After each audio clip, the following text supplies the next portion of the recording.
고난주간에도 수요예배에 오신 모든 성도님들 주님의 이름으로 축복합니다. 꾸준히 승리하려면 이라는 제목으로 은혜를 나누고자 합니다. 제가 옛날 조상 형님들 중에 세 분을 존경합니다. 세종대왕, 그리고 광개토대왕, 그리고 한 분이 더 계신데요. 바로 이순신 장군이십니다. 정말 진심으로 존경해요. 작년에 이분의 영화가 연일 뜨거웠습니다. 한산용의 출현이라는 제목으로 영화를 계속했는데요. 430년 전에 일본이 조선을 침략하죠. 이순신 장군이 1차 출정 때는 42척의 왜군을 그 함선을 바다에 수장시켰습니다. 그리고 2차 출정 때는 67척을 수장시켰습니다. 그때 수군이 13명 죽었지만 왜군들은 8천에서 9천 명을 이 수군이 죽였습니다. 이렇게 이순신은 7번의 출정에서 계속적인 승리를 하게 됩니다. 이 도요토미 히데요시는 정말 속에 얼마나 화가 났겠습니까? 그래서 이 도요토미 히데요시는 수군의 최고 권위자인 쿠키 요시타카를 부릅니다. 그래서 이렇게 말합니다. 이순신 목 가지고 올 수 있냐고. 근데 이 쿠키는 이렇게 말하죠. 이순신이 가지고 있는 배의 2배를 주십시오. 이 말은 일단 비슷한 전력으로는 상대가 되지 않는다라는 것을 자기 입으로 직접 시인하는 거잖아요. 그리고 나서 도요토미는 얘도 안 되겠다 싶어서 와키자카를 부릅니다. 이 와키자카는 원래 육군인데요.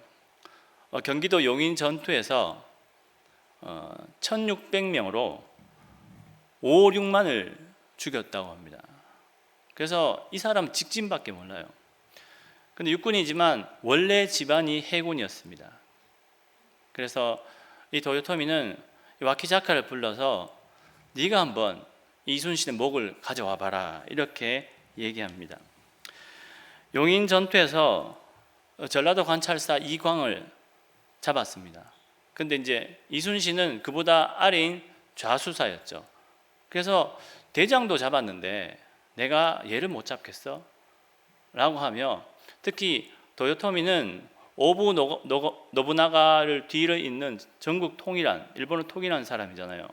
그래서 이 사람한테 잘 보이려고 자기도 한 자리 더 차지하려고 그래서 혈기를 냅니다.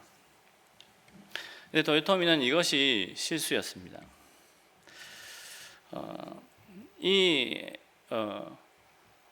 와키자카는 명령 계통으로 움직일 수 있는 사람이 아니었습니다.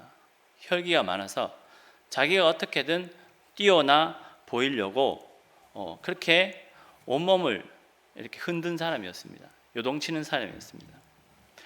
원래 쿠키와 와키자카가 함께 출정을 했지만 이 쿠키의 말은 듣지도 않고 그냥 혼자 이순신 쪽으로 나아가게 됩니다. 자, 이제 1592년 7월 8일 이 전투가 시작되는데요. 여기 지도를 한번 보여주십시오. 네, 보이십니까? 1번 쪽이 지금 일본 함대가 있는 쪽이고요. 2번이 이 일본 함대가 이렇게 내려와서 밑에서 3번 이 지역이 전투를 하게 되는 그런 지역입니다. 일본의 함대는 70여 척이었습니다. 그러나 이순신의 함대는 50척이 안 된 것으로 보입니다. 그래서 유인책을 썼죠. 어영담을 시켜서 견례량 조금 근처에 가서 일본 함대 근처에서 자꾸 포를 쐈습니다. 그래서 와키자카는 혈기가 많잖아요. 그래서 따라오기 시작합니다. 쭉 따라왔는데 통영 쪽에 이역기에 그 매복을 시켜놨고 밑에 쪽 그 완도 회도 쪽에 그 원균의 그 함선을 그렇게 매복시켜 놨다고 합니다. 원래 그 일본 배는 빠르다고 하더라고요. 그래서 일직선으로 내려올 수밖에 없었습니다. 그래서 그 이역기의 배를 쫓아가려고 쭉 오는 거였습니다. 그 나중에는 3번 지역에서 원래 있던 이순신 장군의 배와 합쳐지게 됩니다. 좌우로 펼쳐지고 이 중간에 이순신이 딱 해서 하객진이 형성이 되어서 그 일본 배를 진을 부셔뜨리기 시작합니다. 거기에 그 거북선의 두 대는 완전히 휘젓고 다녔던 것이죠. 그리고 이역기와 원균의 배까지 합쳐져서 굉장히 대승을 하게 됩니다. 저기 그 1번 지역에서 2번 지역 내려갔을 때 18km라고 하는데요. 저 이역기의 배를 쫓아가기 위해서 엄청나게 열심히 지었다고 합니다. 그래서 장사지는 일렬로 되어 있는데 간격이 멀어지게 됩니다. 거기에서 이제 앞에서 오는 배를 치기 시작한 것이죠. 그 나중에 오니까 하객진에서 배가 한 대 한 대 들어오니까 옆에의 그 판옥선은 딱 서서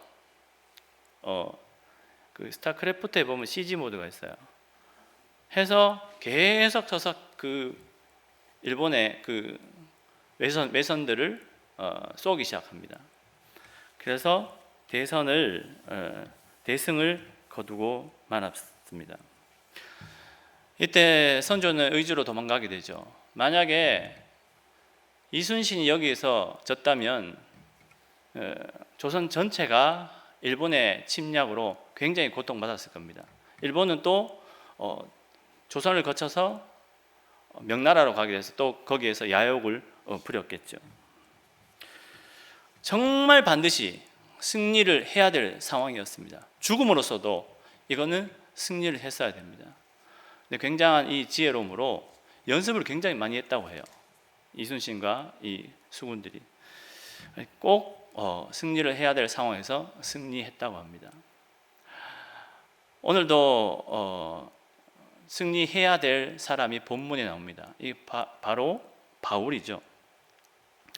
바울은 복음을 전하기 위해서 아덴에 먼저 와서 실라와 디모데를 기다리고 있습니다. 바울은 아덴에서 이곳저곳을 보게 됩니다. 근데 엄청나게 큰 우상 신전을 보게 되죠. 거기 안에서 뭐 하겠습니까? 다른 신들에게 제사를 지내고 있는 것이죠. 그 바울은 이걸 보고 분노했습니다. 경악을 금치 못했죠. 그래서 소란을 피우게 돼요. 이 아덴도 로마의 지배에 있었습니다. 근데 로마는 종교적으로 자유를 줬습니다. 그런데 단 하나 안 되는 게 있었어요. 사회적으로 무리를 일으키면 추방을 했습니다. 그래서 바울은 이제 로마에서 중앙에서 넌 여기 있지 마라고 해서 추방을 당하게 됩니다. 이 바울이 간 곳이 바로 고린도였습니다. 거기에는 70만 명이라는 사람들이 살고 있었습니다. 굉장히 큰 항구 도시죠. 거기에는 올림픽은 물론 정말 상업적으로 많이 활발한 그런 항구였습니다. 또한 사람이 많이 모인 이유는 바울은 이때 살았는데 많은 예수 믿는 사람들이 쫓겨 나온 것이 바로 고린도였습니다. 신학을 가진 사람이 철학을 가진 사람들과 분쟁하고 또 교회 안에서 분쟁해서 다 너희는 다른 곳으로 가라라고 해서 모인 곳이 고린도였습니다. 그래서 바울은 먹고 살기 위해서 자기가 가진 그 능력 있잖아요. 천막을 만드는 거. 어느 천막집에 가서 이렇게 말합니다. 아, 내가 뭐 할 수 있는 것이 없느냐. 나도 천막을 만들 줄 안다. 먹고 자게 해다오. 내가 천막을 함께 만들겠다. 거기에 있는 사람들이 바로 아굴라와 브리스길라였습니다. 보니까 이 사람들도 추방당해서 온 거예요. 그래서 너무 기쁘게 바울을 맞이하게 됩니다. 이 아굴라와 브리스길라는 말씀이 갈급했습니다. 그래서 바울의 말씀을 가르침을 받게 되는 것이죠. 이것이 소문이 나서 많은 사람들이 바울의 가르침을 듣기 위해서 모이게 됩니다. 그것이 바로 고린도 교회가 되었습니다. 바울은 여기에서 복음을 열심히 전했습니다. 근데 갑자기 고린도 교회의 지도자들을 모집하게 됩니다. 이 바울은 그 사람들에 이렇게 말합니다. 이제 내가 여기서 그만하겠습니다. 왜냐하면 제가 없어도 고린도 교회는 잘 운영해 나갈 수 있을 겁니다. 라고 하고 바울은 에베소로 떠나게 됩니다. 그런데 열심히 에베소에서 복음을 전하고 있는데 안타까운 소식이 들려옵니다. 고린도 교회는 생긴 지가 얼마 되지 않았습니다. 얼마 되지 않았다는 것은 굉장히 열정이 많다라는 것이죠. 그래서 열정 있게 헌신하고자 하는 사람들이 꽤 많았습니다. 근데 스타일이 다르잖아요. 그죠? 그래서 이 은사에 대한 것을 문제 삼게 되는데요. 거기에는 음란의 문제도 있지만 머리에 수건 씌우는 일, 그리고 여러 개의 파로 나뉘어져서 분열하고 싸우고 있는 중이었습니다. 이러한 문제에 대해서 고린도 교회는 바울에게 조언을 구합니다. 그래서 바울은 디도를 불러서 이 문제를 조목조목하면서 이렇게 써서 보내주게 되는데요. 이게 바로 고린도 전서가 됩니다. 오늘 바울은 4장을 통해 직분자에 대해서 말합니다. 이 직분자는 3장에 나오는 새 언약의 일꾼입니다. 새 언약의 일꾼이라는 말은 옛 언약의 일꾼도 있었다는 이야기가 되죠.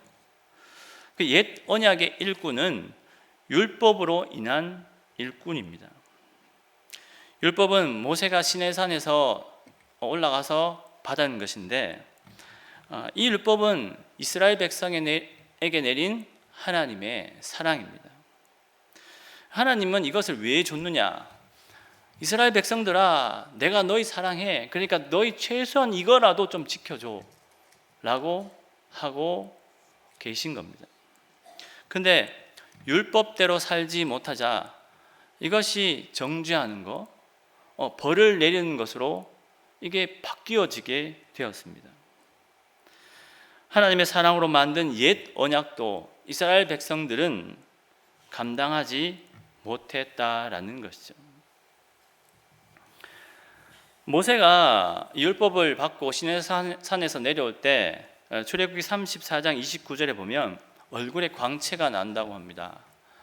이 광채는 하나님의 영광의 빛이었습니다. 그래서 수건을 가리웠습니다. 수건을 가리우니까 영광의 빛도 안 보이고 모세의 얼굴도 안 보였습니다. 이 광채는 모세의 것이 아니었습니다. 이 광채는 나중에 사라지게 되죠. 바울은 이렇게 말합니다. 사라질 이 광채도 이렇게 대단한데 언약을 받았기에, 율법을 받았기에 이 광채가 이렇게 소중하고 빛나지만 이것이 없어지잖아요. 왜냐하면 이스라엘의 죄 때문에. 그런데 영원히 사라지지 않는 새 언약을 받은 고린도 교회 성도들은 그 어느 것보다 얼마나 영광스럽냐라고 말하고 있는 겁니다. 이 새 언약은 이 새 것은 바로 예수 그리스도인 것이죠. 바울도 새 언약을 받았죠. 다메섹 도상에서. 바울은 주님의 역사로 말미암아 새 언약의 일꾼이 되었다라는 것입니다. 바울은 또 이 새 언약의 일꾼을 질그룹과 버벨을 통해 이야기하고 있습니다. 바울은 사람을 질그릇을 통해 이야기하고 있는데요. 이거 왜 이렇게 이것을 비유하고 있는 것일까요? 바울의 시대 때, 이때 고대 이 그리스 이때 보면 보편적으로 다 질그릇이었다고 합니다. 잘 사는 사람들은 금그릇, 은그릇, 청동그릇이었겠죠. 하지만 서민들은 질그릇이었습니다. 진흙으로 만든 깨지기 쉬운 그런 그릇이었죠. 근데 이 그릇에 보배가 담겨 있다라고 합니다. 보배가 무엇일까요? 예수님이시죠. 다시 말해 주님께서 이 바울이 질그릇을 사용하는 이유는 금그릇, 은그릇, 동그릇, 다른 그릇 필요 없다라고 하는 겁니다. 어느 누구든 질그릇에서 출발합니다. 근데 날이 갈수록 질그릇이 다른 재질로 바뀌게 됩니다. 바뀌려고 노력하고요. 하나님 믿으면 복 받죠. 그 복은 물질이나 권세가 높아지는 것이 아닙니다. 하나님 믿는 자체가 복이라는 것입니다. 이 복은 다른 것과 형용할 수 없어요. 그러나 죄된 인간은 이 복보다는 나의 그릇이 어떻게 바뀔까, 더 닦아서 얼마나 광채가 날까에 그것에 집중하고 있다라는 것이죠. 하나님 믿는 것이 그 자체가 복인데 자꾸 잊어버리게 된다라는 것입니다. 이것은 참으로 중요합니다. 하나님께서 죽을 수밖에 없는 나에게 찾아오셔서 손을 내미는 것에 너무나 감사하고 감격해야 된다는 것이죠. 예수님이 이렇게 계신데 내가 예수님 오시면 손을 딱 대고 예수님 이제 내 차례예요. 내가 구원받을 차례예요. 이렇게 나의 어떤 공로와 나의 힘이 있었을까요? 예수님이 오시지 않았다면 나는 거의 시체와도 똑같습니다. 그냥 죽어있는 나를 예수님께서 일으켜서 너는 내가 택할게. 그리고 너는 나의 손을 잡고 평생 간다면 구원에 이룰 수 있게 될 거야 라는 것이죠. 그런데 관건은 우리가 하나님의 손을 잡고 거기에서 멈추느냐, 그 감격을 가지고 더욱 믿음으로 살아가느냐입니다. 하나님의 사랑이시기에 우리에게 찾아오셨습니다. 주님이 찾아오셨으므로 진리를 알게 되고 진리로 인해서 우리는 자유하게 되어 있습니다. 자유롭게 사는 사람은 자유롭지 못한 사람과 완전히 차이가 있습니다. 하나님 안에서 자유한다고 하면서도 예전과 같이 사는 사람은 진정으로 하나님이 내민 손을 붙잡고 살지 못하는 사람입니다. 이렇게 되면 믿음과 삶이 분리가 됩니다. 하나님 안에 있다면, 하나님의 손을 잡고 있다면 하나님의 통치 안에서 살아야 합니다. 즉 통치자의 손짓에 따라서 우리가 움직여야 된다라는 것이죠. 안타깝게도 이렇게 살지 못하는 분이 계시다는 겁니다. 이러한 분들은 자신의 스타일로 그릇을 닦습니다. 그리고 만든다는 것이죠. 예쁜 나무나 은이나 금 그릇으로 말입니다. 과연 주님이 이것을 원하실까요? 바울이 질그릇을 이야기하는 이유가 다 있다라는 겁니다. 질그릇은 계속 존재하는 것이 아니라 깨어져야 합니다. 자신의 고집과 판단과 잘됨과 어떤 자랑이 아니라 예수 그리스도를 통해서 이것이 깨어져야 된다라는 것이죠. 깨어지면 어떻게 되느냐? 그 안에 보배가 보입니다. 그 보배가 바로 예수 그리스도이신 것입니다. 금그릇, 은그릇, 나무그릇, 그 다른 질그릇 아닌 다른 그릇이 되어 있다면 안에 보배가 절대로 보이지 않습니다. 주님 믿으며 주님의 능력으로 자신만을 위해서 돈 많이 벌고 돈 많이 쓰고 이웃을 돌아보지 않는다는 것은 하나님이 원하시는 삶이 아니라는 것입니다. 하나님 아닌 다른 것으로 영원한 것을 얻을 수 있나요? 절대 얻을 수 없습니다. 결코 구원에 이를 수 없습니다. 그럴 때면 주님이 아닌 나 자신만 보이게 됩니다. 그릇이 뭐가 필요할까요? 그릇 안에 들은 그 내용물이 더 중요하지 않습니까? 결국은 승리하지 못합니다. 그 순간의 승리는 있을지언정 영원한 승리는 결단코 없다라는 것입니다. 바울이 말하고 있습니다.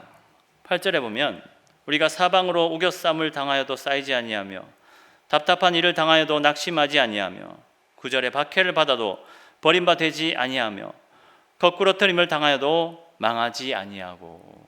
아멘. 바울은 늘 계속 이렇게 고통받았어요.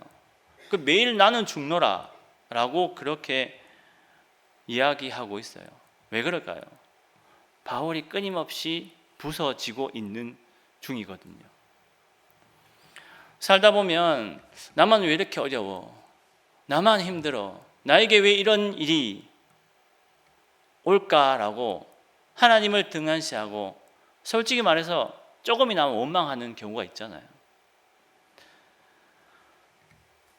예전에 교회 보면 그런 분들도 한 번씩 계십니다. 근데 제가 옆에서 봐도 안타까워요. 근데 어떻게 할 수가 없습니다. 왜냐하면 하나님께서 그 그릇을 부서뜨리고 있는 중이시니까요. 하나님께서 그분에게 역사하심으로 그 어떤 누구도 하나님의 섭리와 역사에 어찌할 수 없습니다. 그냥 저는 기도할 따름입니다. 그릇이 중요하지 않습니다. 안에 있는 보배가 정말 중요합니다. 어차피 그릇은 없어지게 되어 있습니다. 어차피 알맹이만 부각되게 되어 있고 우리의 생이 끝나는 날 우리의 모든 것을 진두지휘하실 분은 예수 그리스도이십니다. 혹시 주님보다 자신의 그릇, 자신의 다른 것이 중요하지 않으십니까? 주님 아닌 다른 것을 통해 자신의 삶이 타인들과 세상에서 승리로 보이고 싶어 하지는 않으십니까? 그런 승리는 순간 없어질 것입니다.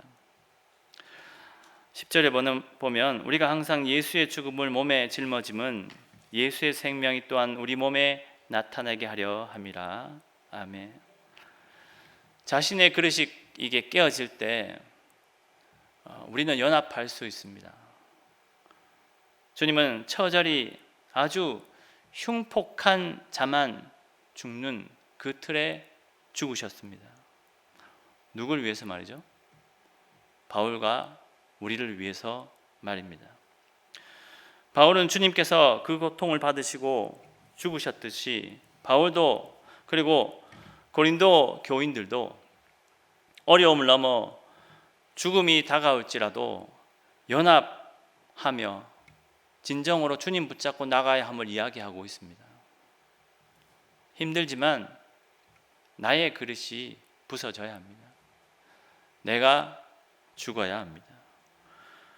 내가 죽을 때 질그릇은 부서지고 오로지 영광의 주님이 드러나므로 진정한 승리자로 꾸준하게 이어지게 될 것입니다. 아무쪼록 이 땅의 삶에서 잘 먹고 잘 입고 잘 사는 것이 아닌 어렵고 힘들지라도 우리를 위해 죽으신 주님의 십자가 사건을 기억함으로 자신의 그릇이 날이 갈수록 부서져서 15절의 말씀처럼 감사와 은혜로 하나님께 영광 돌리는 저와 성도님들 되시길 간절히 소망합니다. 기도하겠습니다.